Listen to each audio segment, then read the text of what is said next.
Sărut mâna, Natalia,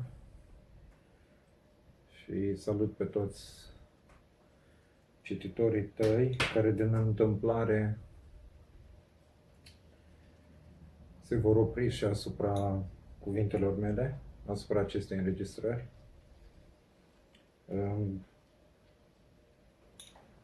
Am reușit astăzi să termin prima ta carte, prima din cele două pe care cu multă generozitate mi le-ai adus, având în vedere timpul pe care îl petrec nelucrând. Mi-a prins foarte bine. Oricum eram dator de 2 ani de 1 an și ceva cu prima carte, dar fiind munca mea aglomerată, abia acum mi-am făcut timp. A fost nevoie să-mi fac timp pentru chestia asta. Înainte de toate, pentru munca ta și pentru efortul de a strânge toate poveștile astea, de a le pune împreună, de a le scrie și a le da forma asta de carte, pe care mai apoi singur să o editezi, până la nivel de copertă, să o tipărești și cea mai grea muncă, să o distribui. Te felicit. Adică e o întreprindere extrem de curajoasă, mai ales că știm cu toții că cartea a devenit un obiect rar în viețile noastre. A fost de întotdeauna, să nu ne mințim, dar a devenit din ce în ce mai rar. Mi-am propus ca zilele astea să las totul la o parte și să mă ocup de cărți. Adică să le citesc. Nu le-am citit ca divertisment, ca trecerea timpului, ci am stat călare pe ele. Și pentru cei care sunt interesați, despre a doua încă nu vorbesc, a doua apărută de curând, Bejenii, dar prima, în numele tatălui, că am luat-o cu începutul. Prima mi-a luat de la ora 11:40 până, nu știu cât e ceasul acum, până pe la ora 6, cred, plus minus, cu câteva pauze de țigară, n-am mâncat și am stat pe ea. Am găsit-o frumos structurată, în principiu. Înțeleg de la tine că a fost o mică confuzie între așezarea unor povestiri, dar mie mi s-a părut superb organizată.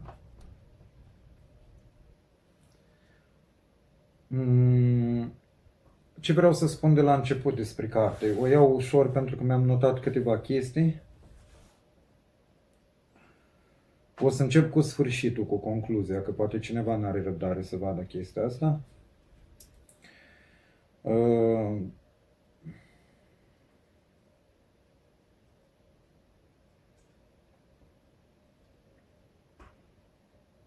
Ceea ce este în cartea asta, viețile acestor zeci de personaje, unele pe durata a câteva minute, aproape o oră.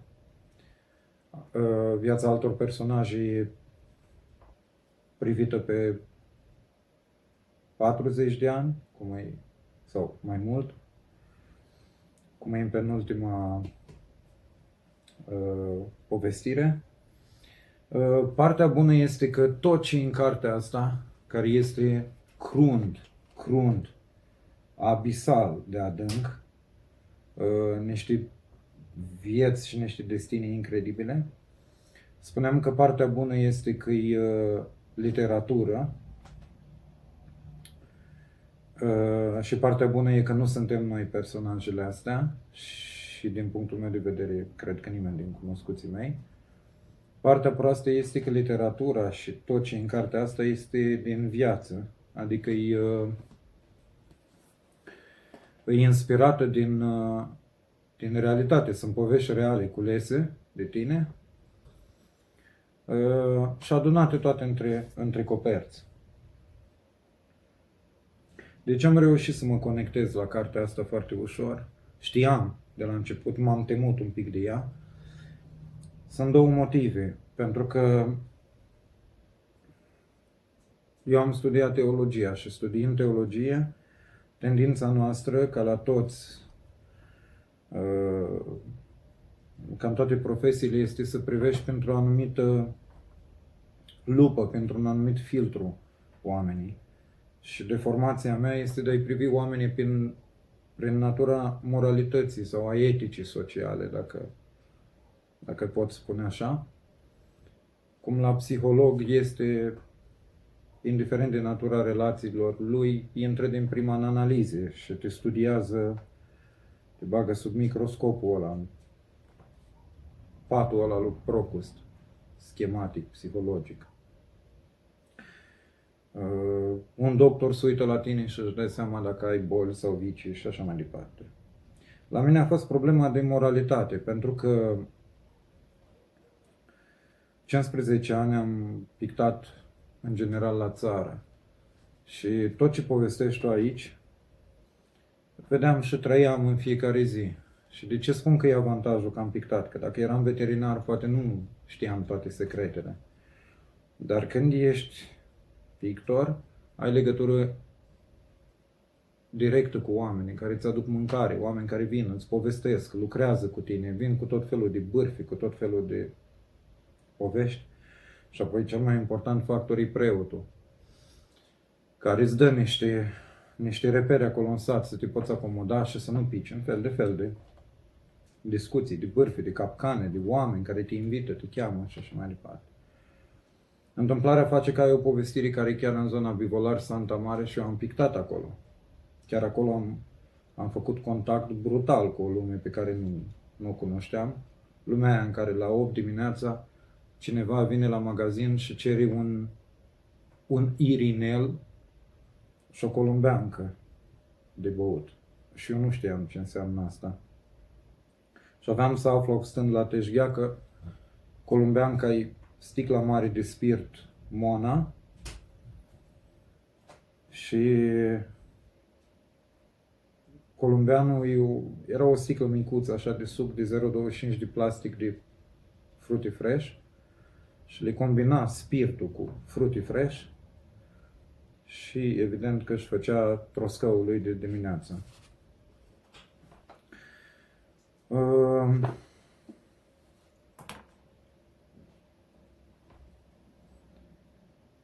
Să scrii mult în ultimul timp.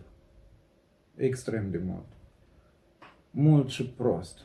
Mult și extrem de prost. Primează cartea proastă, cartea ieftină. Nici nu vreau să numesc domeniile. Mult și prost. Dar pot să spun așa și nu atinge pe nimeni, că să scrii mult la furie. Există un fel de scris revanșard și ideologic. Îți mulțumesc că nu mi-ai trimis o carte și că n-ai scris o carte în felul ăsta. Trebuie să remarc că tu îți iubești personajele. Iar dacă nu le iubești și nu le poți iubi, este clar că îi respecti. Iar dacă nici nu îi respecti, este clar că îi înțelegi profund și îi accepti și îi lași să vină cu povestea lor fără să-i judeci, fără să dai verdicte, fără să le dai direcție și uneori poveștile chiar se termină într-un mod în care lași impresia că viața a mers înainte absolut, fără să schimbi cu nimic viața nimănui și nici măcar viața lor, a personajelor. Îți mulțumesc iarăși, dincolo de faptul că n-ai scris o carte ideologică sau o carte cu un anumit program, să spun așa, nu-ți bagi joc de cititor și de timpul lui. Modul în care ai scris cartea este ca și cum mi-ai dau un film în care îmi derulez momentele neesențiale și îmi lași să văd momentele care mă interesează, punctele nodale, punctele cheie din viața personajelor și din acțiunea în sine a poveștii, a povestirii. Cartea e împărțită în mai multe povestiri și cred că le-ai așezat într-o ordine care face o logică. Unele sunt mai lungi, altele sunt foarte scurte, atât ca timp cât și ca întindere pe pagină. Sub nicio formă nu vreau să povestesc absolut nimic din ce ai scris, pentru că aș vrea să las pe toată lumea să ia contact cu toate poveștile. Unele sunt înfiorătoare, altele stârnesc poate puțină duioșie, unora o să le vină să plângă, unii se vor regăsi în povești, măcar în bucăți de povești, în întâmplări pe care ei le-au produs cuiva, alții le-au produs lor, poate că au copilărit în zona asta. Și aici trebuie să spun că nu toată acțiunea din toate poveștile astea tu ai hotărât să o plasezi la sat, dar este evident că România nefiind o țară care s-a urbanizat, și în niciun caz nu s-a urbanizat satul, ci invers, s-a ruralizat zona urbană, adică de la sat au venit și au populat orașele și încă vin. Este clar că tot ce în carte se poate întâmpla în orice scară de bloc, în orice cartier din oraș. La povestea cu Safta m-a distrat foarte tare cum așteptau ei să treacă Safta. Și ți-am povestit, o să spun și acum din nou, mi-aduce aminte de o întâmplare pe care tot așa am trăit-o, de fapt două întâmplări, pe care le-am trăit într-un sat unde am pictat. Și povestea e așa, că o doamnă în nuție, în jur la 60 de ani, îngrijea o doamnă Rița, din 90 ceva de ani, și într-o bună zi, această Rița bătrână a venit la poartă la nuții plângând, era ruptă toată de plâns. Și nuția a întâmpinat-o și a spus: mama Rița, dar ce s-a întâmplat? De ce plângi? Îți lipsește ceva? Să vin să te ajut? Ai pățit ceva prin curte, pe acolo? Știu eu, un animal, vreo... Și i-a zis: nu, nimic, nuții, că tu mă îngrijești atât de bine și nu-mi lipsește nimic. Bun, și atunci de ce plângi? Păi zice: plâng și eu, că m-am gândit azi dimineață când m-am trezit, că tu ai atâta grijă de mine, dar ce o să mă fac eu când nu o să mai fii tu? Și... repet, nuții 60 și Rița îi spune la 90: ce o să mă fac eu când nu o să mai fii tu? Deci Safta există în realitate, am auzit-o cu urechile mele. Și mai e cealaltă, povestea covoarelor, cu 3 generații într-o casă. Să zicem, Ionel era tatăl, vin fetele să le arate covoarele și de față era și mama lui Ionel. 3 generații, 3 vârste, o plajă foarte mare. Să zicem 90, 65 și 35, dacă vrei. Și la un moment dat, Ionel le arată la fete covoarele, spune: uite, astea bune, să le dați la preot, să puneți la mormânt și așa mai departe. Și fetele spun: nu, tata, cum să dăm astea? Nici nu se pune problema. Astea le luăm noi acasă, nu o să spun localitatea, e undeva în sudul țării. Astea le luăm noi acasă și la preot cumpărăm de alea ieftine, de la bazar. Nu se pune problema. Și atunci Ionel, tatăl, zice: mă scol din groapă, vă blestem, vă de pe lumea aia altă, dacă nu dați covoarele astea bune. Și mama lui Ionel din colț, liniștită, care nu spusese nimic până atunci, zice: stai, Ionele, liniștit, dar ce fac, ce vor ele? Eu unde o să fiu atunci? Parcă eu unde o să fiu? Deci uite că Safte există peste tot pe lumea asta. Dacă asta ajută să înțeleagă oricine că nimic din poveștile astea, din povestirile astea nu e ceva din imaginație, nu e fabulație, nu e scorneală.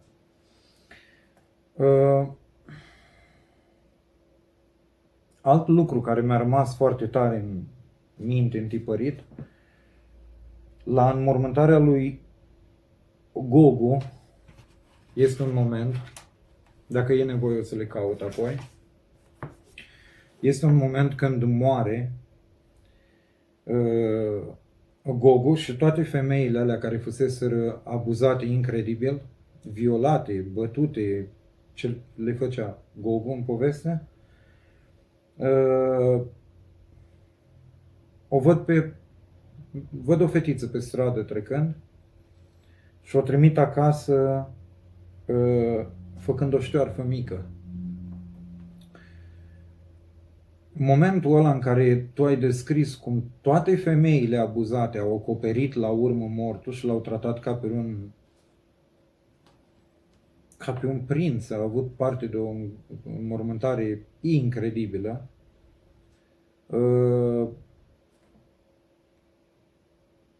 mi s-a părut într-o realitate în care mintea noastră nu poate pătrunde. Dar, din păcate, spun o realitate. Pentru că, și e greu să o spunem, dar este o formă de a acoperi genul ăsta de maltratări și de abuzuri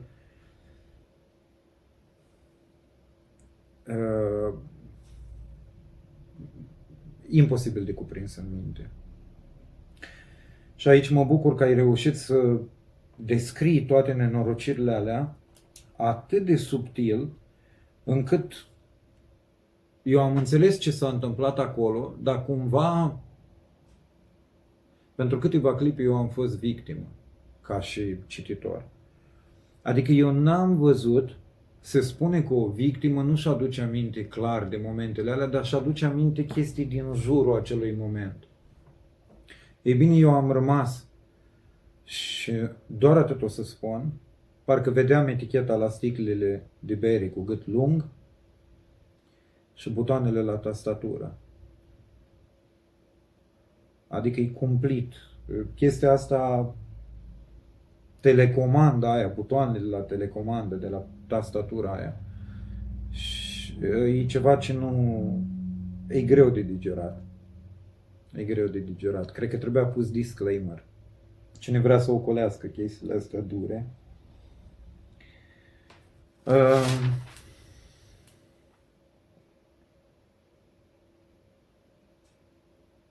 Sunt câteva povești adorabile. Cum e Grațiela, cum e Bolovanu, cred că așa se cheamă, eu așa mi le-am numit. Dormeza, e simpatică. Bolovanu și Grațiela, astea sunt o gură de aer, îți puse chiar undeva mai central. În numele Tatălui, cea care dă titlul cărții,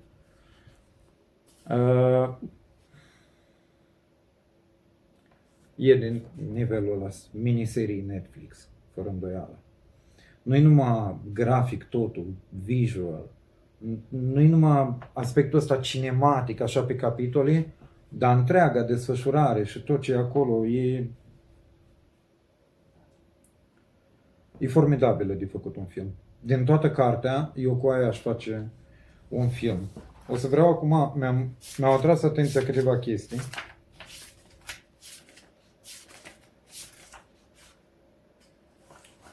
Și mi-am notat numai pagina și eu am înconjurat cu pixul, am stricat cartea aici cu pixul, da, cartea mea. Nu o să zic la toate titlul povestirii. Undeva, la un moment dat, unul din personaje, ca să strângă bani, să economisească, să folosea de alți oameni, și am găsit pasajul ăsta, o să-l citesc. La rănit și prin grădină, se târguia și plătea un pârlit cu ziua, îi mai dădea fasole veche ori făină de anul trecut în loc de bani. Dacă era chipzuită, nu o să dau nume personaj, nu-și mai făcea griji că n-are de mâncare la copii sau lemne pentru iarnă. La ce îi mai trebuia bărbat? Foarte frumos. Mi-a plăcut foarte mult pasajul ăsta, pentru că l-am întâlnit în copilărie. Atât e de reală toată cartea, încât recunosc lucruri din copilărie. Treaba asta cu femeia singură care are bărbatul plecat sau în cazul de față nu-l mai are deloc și organizează de așa natură casa, nimic nu se aruncă, dar nici nu folosesc ei. Îl dau la oamenii cumva de categoria a doua și țin minte că era la țară obișnuința asta. Și obișnuința asta de a ține oameni în jur, care să-ți muncească, oameni amărâți care pentru un blic de mâncare și așa mai departe, sunt povestiri din război. Mie mi-a rămas chestia asta și mi-a plăcut foarte mult. Nu știu dacă în ziua de azi se mai muncește pe mâncare în loc de bani, dacă mai există acești pârliți, cred că mai există, dar sunt mai rari. Și în final, chestia asta mi-a plăcut. La ce mai trebuia bărbat? Adică odată ce ea avea cu ce să-și facă toate treburile, bărbatul era inutil. Sigur, o să vedem în poveste cu ce costuri și-a făcut toate treburile. Cine are curiozitatea să o vadă povestea. În altă povestire, la un moment dat un personaj, Geta, hai să-i spunem așa, e plecată de la țară, de la lut, efectiv, de la uns cu lut casa, a ajuns după ceva ani în Italia, badantă, adică în grija bătrâni, probabil, și îi spune cuiva: Trăinel, băiatule, eu lucrez de 15 ani cu babe senile. Cunosc metodele astea străvezii de manipulare. Ador momentul ăsta, pentru că cine o să citească o să vadă de unde a plecat Geta la început. Și mi se pare că Geta reprezintă toate persoanele, indiferent de femei sau bărbați, care pleacă de undeva și în cel mai scurt timp se acomodează la lumea aia, dar într-o extremă superficialitate. Adică iau contact cu un anumit soi de limbaj, că nu cred eu că Geta știa ce-i manipularea, străvezii mai ales. Dar ia contact, că acolo știu și povestea asta femeilor care muncesc. Ele se organizează, umblă vorba de la una la alta, își dau locul, se lasă în concedii, își pasează de la una la alta joburi, bătrâni, locuri de muncă, micile secrete și așa mai departe. Și îmi place cum a spus ea, deci plecată de la țară, de la ea, din satul ei, și ajunge să cunoască și să-i explice altora că ea știe, simte când e manipulată. Mi s-a părut foarte frumos lucrul ăsta. Aici e o chestie care vreau să o spun foarte frumoasă. Tu nu apari în roman, ceea ce este extraordinar. E ultimul lucru pe care vrei să-l vezi autorul, mai ales în situația acestor povestiri. În culegerea asta de povestiri, să spunem, că nu e propriu-zis un roman. Și la un moment dat, într-o povestire, citeam și mi se părea la un moment dat că rândurile sunt ca jaluzelele alea de metal la geam, ca niște zăbrele, prin care eu văd lumea pe care tu mi-o prezinți, pe care mă lași să o văd, și la un moment dat am avut sentimentul că ai tras de o chestie de aia în jos, am și auzit zgomotul ăla de aluminiu, de metal, cum erau pe timpuri la țară și la oraș au fost, bineînțeles. Și ai apărut și ai spus: cititorul nu trebuie să se pripească, să tragă concluzii, fiindcă și bucuriile pot fi de multe feluri. Și ai dispărut. Este singura dată, într-o carte întreagă, când am interacționat efectiv cu tine. Adică te-am văzut de după geam, cum te uitai la mine, dacă sunt atent, dacă îți citesc cu atenție, dacă înțeleg, să nu mă grăbesc, să nu mă pripesc. Și ai și pus-o foarte frumos la începutul unei povestiri, unde ai dat o explicație aici și părea că aș putea să mă pripesc. Și ai venit și mai tras acolo jaluzeaua și mi-ai zis: nu te grăbi, ai răbdare, că sunt mai multe pagini acolo până la urmă. Dar mi-a plăcut foarte mult că apari o singură dată și sub forma asta. Și după aia toată cartea am simțit că te uiți de printre rânduri la mine. Nu știu cum o să simtă alți cititori. Probabil că n-ai mai și vorbit despre carte și atunci... Da. Uite, asta e cu cartea Necazul. Că acum am descoperit un pasaj serios. Treci prin foarte multe stări. Adică dacă o citești într-o zi, din punctul meu de vedere, e mai sănătos. E ca și cum am citit-o, am scăpat. E ca la operație. Mi-aduc aminte de la degetul meu. 3 săptămâni am tot sperat că scap, până n-am tăiat, nu s-a rezolvat. Am tăiat, a fost ce a fost, a trecut. Cam așa e și cu cartea asta. Trebuie să o citești într-o zi, că dacă te întinzi, treci prin prea multe stări. Și dacă te prinde într-o zi pe starea iurea, nu știu, fiecare. La un moment dat, o discuție între două surori, ce te apucă Adriano să te măriți cu violatorul de Gogo? Toată lumea vorbește, dacă te violează. Și îi răspunde sora, când ești măritată nu se cheamă viol. Decât cu chetroi, când se face pulbere, știi tu cum e. Mai bine cu bărbatul meu după lege, adică măritată.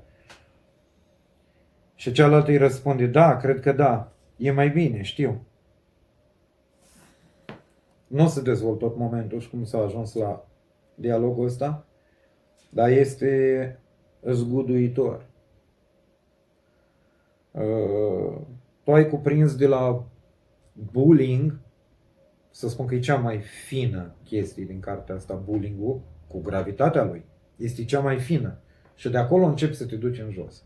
Și cred că maxima nu sunt violurile, abuzurile, maxima este incestul, evident. O să-l descoperi fiecare, nici măcar moartea nu e o problemă. Pentru personajele astea, moartea nu este o problemă. Pentru că ai povestirea în care personajul își așteaptă moartea. Nu mai contează. Probabil că mi-am notat și pagina respectivă. Revin la pasajul ăsta. Deci personajul se căsătorește cu un violator cunoscut, condamnat, recidivist și așa mai departe. Numai că ea de unde vine, violul în cuplu pare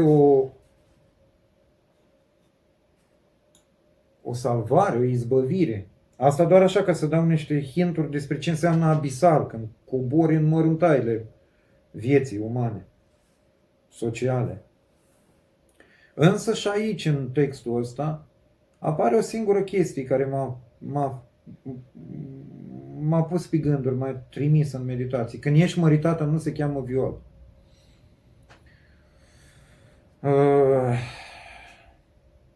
Numai în propoziția asta, cred că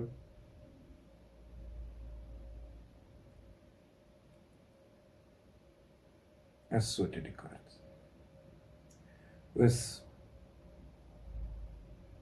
mii și mii de drame și tone de lacrimi. Apropo de lacrimă, o să-ți spun îndată surpriza cărții pe care am avut-o. Când ești măritată nu se cheamă viol. Nu știu ce să spun. Nu știu ce să spun. E atâta dramă, nu dramă, tragedie, atât de tragic tot în carte, încât da, ultima problemă a personajelor este că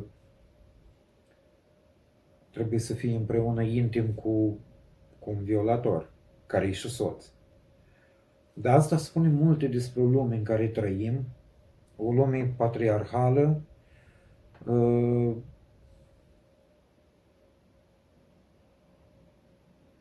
o lume extrem de, o lume cumplită, o lume opresivă până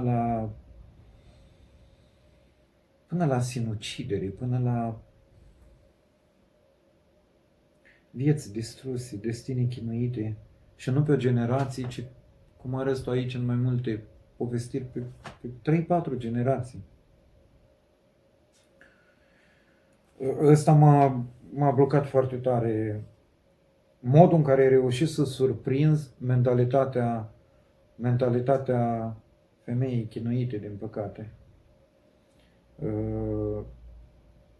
Când ești măritată, nu se cheamă viol.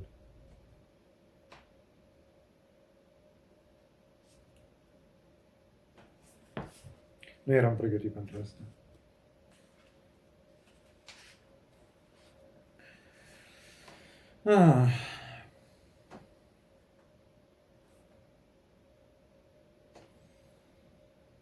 Un alt personaj feminin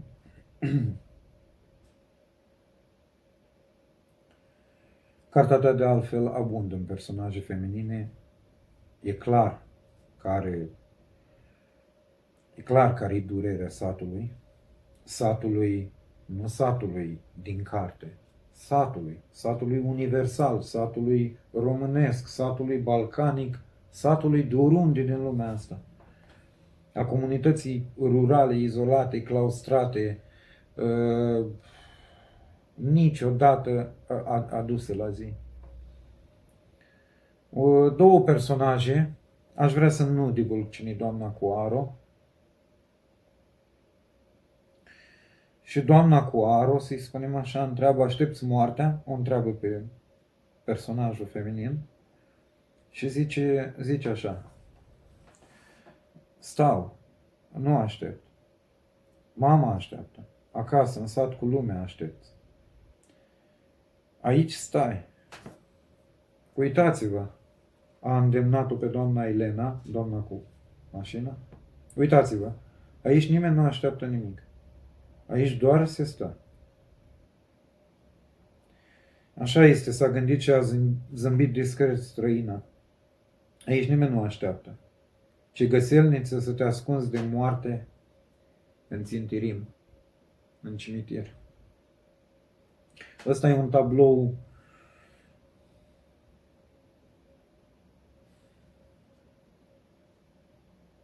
reiau. Am pictat biserici, de obicei cimitirile sunt lângă biserici. Le-am văzut ziua, noaptea, la orice oră, cu lumânări, fără lumânări.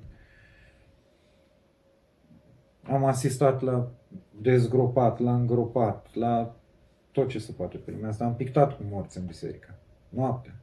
N-avea casă funerară, erau jos lângă mine, iau pe schelă, pictam, mai vorbeam cu mort. De ce ai murit? Mai râdea. Ți-a plăcut băutura?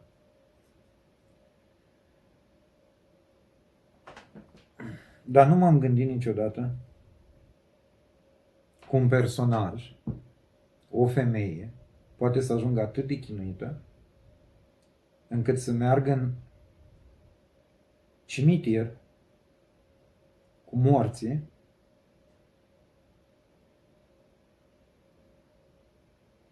unde e ultimul loc unde te-ar căuta moartea să te ia. Mie mi se pare că personajul ăsta nu mai există. El există ca CNP, în sat, avea o mamă, avea ce avea acolo. Dar ea nu mai există. Adică mi se pare că să stea în cimitir să aștepte moartea,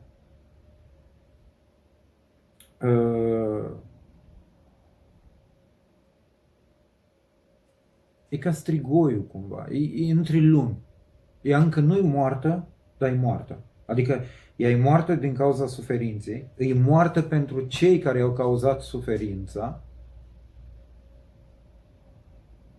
dar încă nu e moartă pentru lumea aia, îi vie și stă cu morții. Și moartea nu o ia, fiindcă moartea nu caută să ia dintre morți, fiind deja morți. Mi se pare că asta este cea mai profundă metaforă a suferinței, chiar dacă avem celelalte aspecte pe care o să le descoperi fiecare când le citește, mie asta mi-a vorbit ca metafora suferinței cel mai profund. Pentru că nu-i cu violență exprimată clar, pur și simplu e renunțare. Adică nu mai așteaptă nici stau, nu aștept. Mama așteaptă, acasă în sat cu lumea aștept. Aici stai. Adică în cimitir. În cimitir doar stai, nu aștepți nimic. Doar stai. Nici nu cred că are rost să mai dezvoltăm. Uitați-vă. Aici nimeni nu așteaptă nimic. Aici doar se stă. Aici se stă doar. Și străina, doamna Elena, îi zice, ce găselniță să te ascunzi de moarte în țintirim, în cimitir. O să descopere și cu doamna Elena ca să înțeleagă poate mai mult de ce să miră doamna Elena că se ascunde de moarte în cimitir. Dar e un pasaj care m-a E cea mai profundă metaforă a suferinței din toată cartea, după mine. Așa. Povestirea Jalea.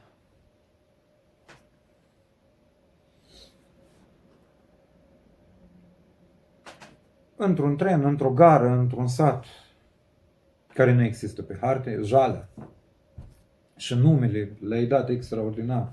Sunt niște nume de învățători, de învățătoare, de profesori, toate personajele au nume superbe. Localități, toponimele sunt fascinante. Spune așa, fragmentul ăsta care îmi place foarte mult. Iarăși, am trecut de la aia la ceva ce mă distrează acolo. În compartiment erau 6 călători. Un bărbat beat, cu o pată mare, udă, în dreptul prohabului. Moțăia în dreapta, lângă ușă. Pe stânga, pe al doilea loc de la ușă, dezgustat peste măsură, ședea un tânăr, viitor intelectual.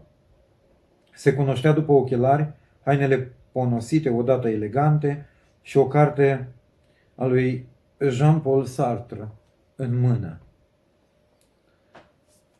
Sunt multe personaje aici în carte, adică e un compartiment, controlor, ce mai e pe acolo. Dar momentul ăsta, dat fiind că știu cum povestești, cum se derulează toată povestirea și toată acțiunea în continuare, care iarăși este tragică, mie mi s-a părut interesant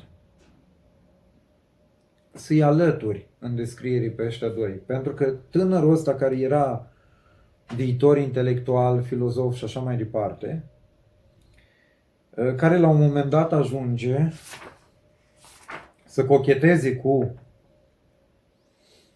plictisita, este incredibil.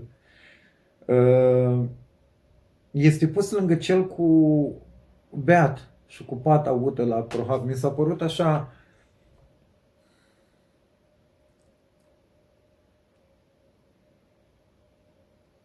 mugurile și cu craca uscată. Adică amândoi bărbați la două capete de vârstă și la două capete de vis, ca să spun așa. Ăsta e deja e ușor ponosit și filozof și cu Sartre în mână, iar ălaltul e beat și viața lui s-a terminat. Adică de la pata de la prohab nu poate să mai existe. E capăt de drum. E ca la circulație semnul cu cărămida. S-a terminat. Nu mai există. E pod, să varsă lumea. S-a terminat. E gata. E pământul plat, e marginea pământului. Nu mai există acolo ceva. Și mi-a plăcut chestia asta. În compartiment erau 6 călători. Un bărbat beat cu o pată mare udă în dreptul prohabului, moțăia în dreapta lângă ușă. Pe stânga, pe al doilea loc de la ușă, dezgustat peste măsură, ședea un tânăr viitor intelectual. Se cunoștea după ochelari, hainele ponosite, odată elegante și o carte a lui Jean-Paul Sartre în mână. Mi se pare că e cumva în oglindă. Cele două personaje, eu le simt în oglindă, mie îmi sugerează o oglindă. Îmi sugerează că tânărul, nu știu, în contextul ăsta, tânărul și bețivul cu pata. Are pentru mine ceva chestia asta. Iarăși în aceeași povestire este o scenă complet de Tarantino. Nu știu dacă Tarantino e pe gustul cititorilor. La un moment dat are loc între ei o discuție, o ceartă acolo. Și tu spui, descrii relațiile între toate personajele, cum se uită unul la altul, cum vorbesc, și totul într-un compartiment. Asta e fascinant. Și de asta spun că privirile alea arată ca la Tarantino înainte să înceapă măcelul. Chirița a prins a batre cu cruci, în același ritm cu bețivanul și cu Ileana, băiguind rugăciuni, micul Sartre cercea o reacție de la plictisită și de la profesor, dar aceștia nu-l băgau în seamă. Și sigur, e mult mai lung fragmentul, dar eu am ales bucățica asta pentru că în final, cei doi tineri, plictisita, cu toată povestea ei și cu filozoful, ajung cumva să coalizeze, adică ei intră în compartiment într-un fel, dar după aia se structurează diferite relații între personaje.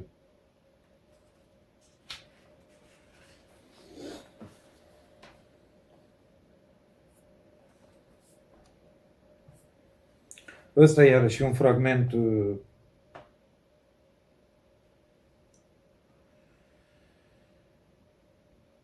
din aceeași povestire. Și e vorba de Paraschif, tu o să știi mai bine, cei care au citit.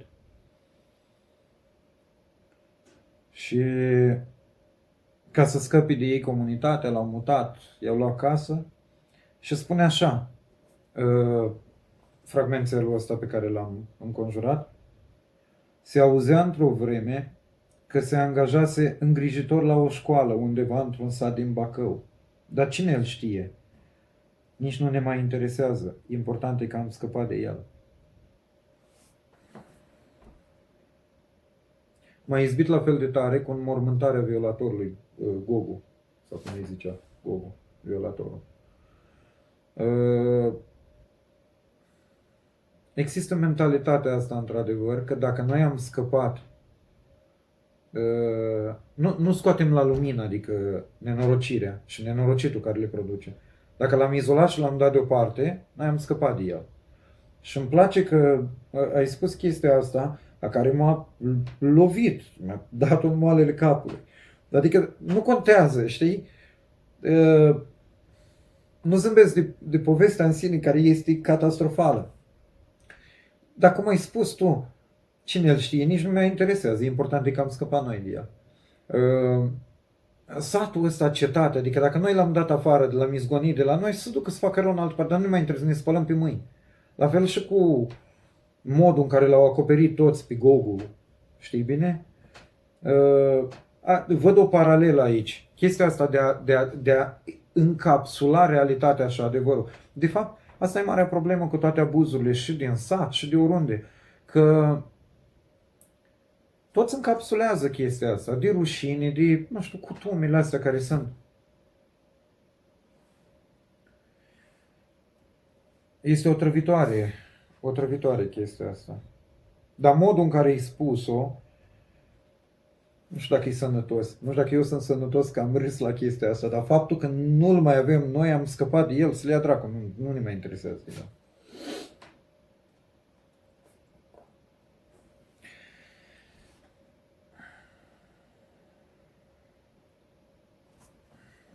Cred că asta e povestirea Dormeza cu Janeta. O să verific să nu greșesc. Dormeza, da. Dormeza mi s-a părut realmente o gură de aer. Adică după ce m-a luat tare cu Gogu și cu Geta și cu Firuța și cu...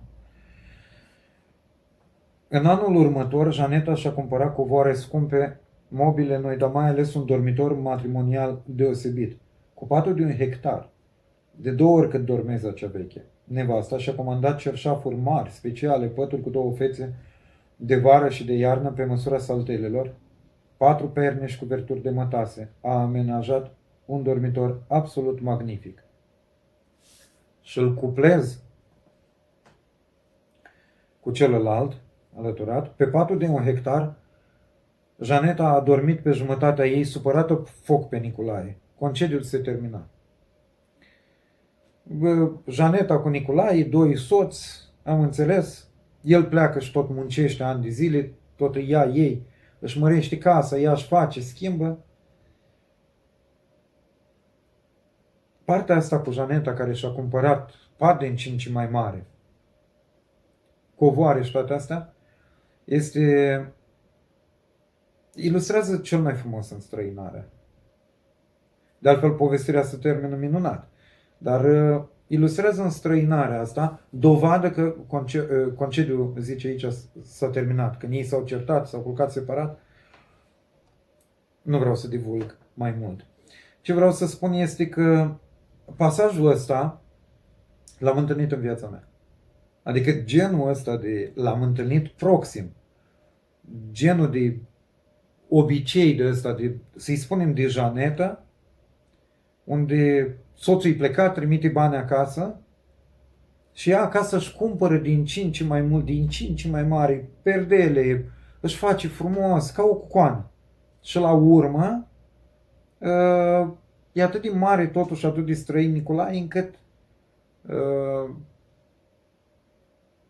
sunt doi străini. Și ea rămâne cu cârpii și cu toate alea vechi. Dar prefer să citească. Că e foarte frumoasă povestirea asta. E foarte frumoasă. Două fragmente mai am.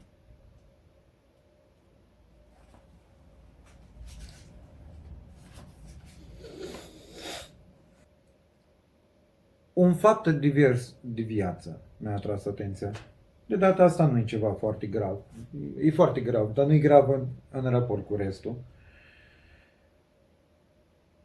Rămas singur cuc pe lume, Liviu a cumpărat un inel, s-a prezentat la ușă la Gabriela.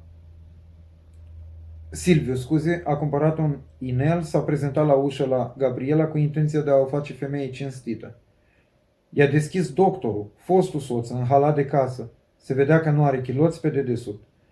Descumpănit, a făcut stânga împrejur, fără explicații.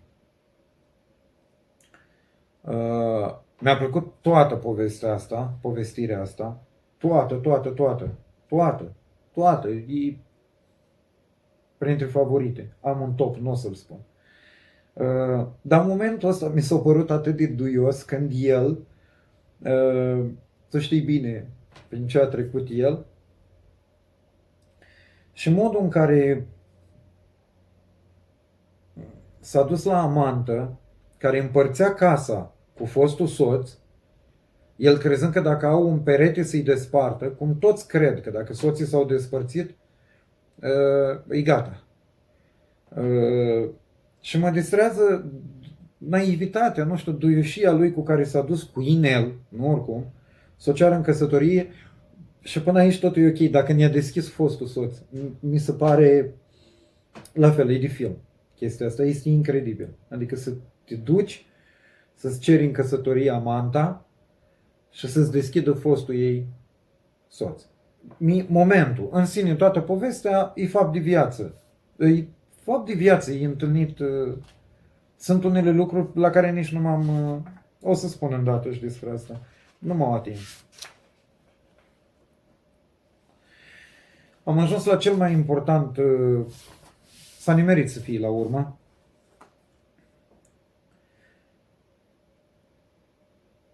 Am găsit cea mai frumoasă expresii și propoziții pe care am citit-o, cred că în zeci de ani. În ultima povestire din carte, la un moment dat, există expresia asta. Atunci cu cine să fac eu un protest? În satul ăsta nu există un om curat la lacrimă. N-am avut curiozitatea să dau Google să văd dacă există expresia asta. Om curat la lacrimă. N-am auzit-o în viața mea.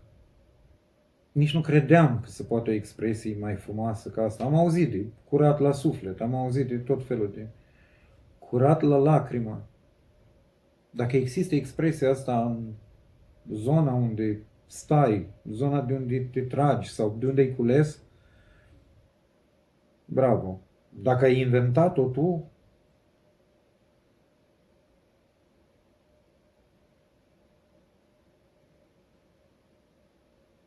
tăcere. Tăcere, n-am ce să spun. N-am ce să spun. Curat? Cum adică un om curat la lacrimă?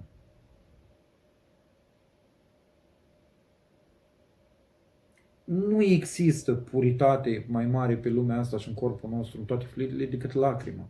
De să fii curat la lacrimă. Mi se pare... Din toată cartea asta intră de azi în patrimoniul meu ca expresie, intră prin împrumut. Și mereu o să pomenesc de unde am luat-o. Un om curat la lacrimă. Pentru mine, curat la lacrimă ăsta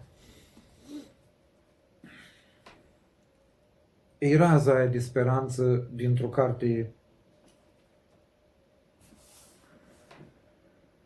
în care nu există nicio formă de speranță.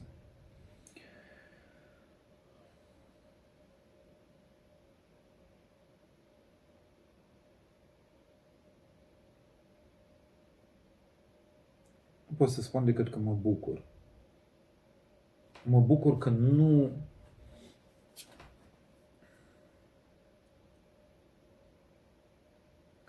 nu fac parte din personajele astea.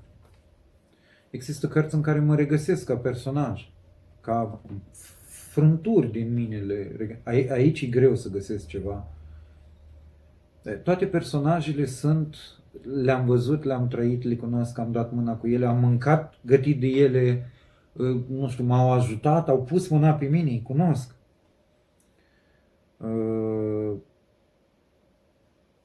Dar cred că toți ar trebui să ne bucurăm, și cu asta am început, cu faptul că e doar literatură și ar trebui să ne îngrijoreze faptul că de fapt nu e deloc literatură. Pentru cei care încă mai trăiesc în utopia asta din reclame, din fotografiile alea cu satul românesc și cu i și cu... Nu există așa ceva. Nu există. E o butaforie pe care o scoatem de câteva ori pe an, ceremonial, dar nu există în realitate. Satul și mentalitatea asta, aia frumoasă, idilică, nu există așa ceva. Nu există nici măcar pe alocuri și n-a existat niciodată. E doar literatura. Și câteva ore pe an, cine știe unde e izolat. Dar în rest, ăsta e satul. Ăsta e satul. Și nu e satul. Asta e lumea. Exact asta e lumea. Ce m-aș bucura foarte mult, până când o să citesc a doua carte, asta înseamnă mâine, poimâine, pentru că nu le las din mână, m-aș bucura și îți doresc să ajungă cartea asta la atât de multă lume, pentru că asta e o carte care poate să, doar prin faptul că există și o citești, poate să trezească conștiințe și să schimbe mentalități. Mi-aș dori foarte mult să ajungă la cât mai mulți bărbați. Pentru că am observat că tu interacționezi foarte mult cu femeile și cu lumea femeilor, într-un feminism sănătos, de dorit și pe care orice bărbat sănătos la cap ar trebui să-l încurajeze, să se ralieze, să ajute, să... Dar dacă ar putea să ajungă, dacă ar cumpăra soțiile să-și oblige soții, fiii, nu știu, să deschidă, să citească cartea asta, să spargă bula asta, buba, puroiul. Altceva, succes ai deja. Deșteaptă și cinstită te-ai născut. Și pare că rămâi. Și sunt sigur că o să scrii bine și o să scrii mult și o să ai succes și o să atingi toate treburile astea. Eu ca cititor, asta aș vrea. Asta e tot ce mi-aș dori. Să ajungă la cât mai mulți bărbați. Cartea asta. La bărbați mai mult decât la femei. La bărbați mai mult decât la femei, pentru că, din păcate,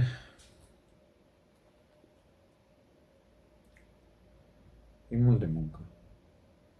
E foarte mult de muncă. Și nici nu s-a început încă munca. Mie mi se pare că nici nu s-a făcut o evaluare corectă.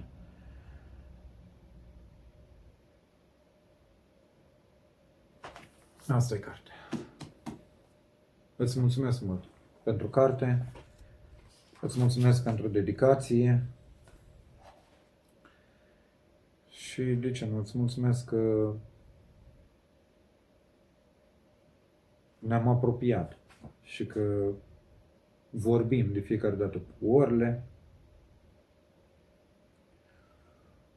și că poate unul prin altul căpătăm curaj și, de ce nu, speranță. Mulțumesc mult!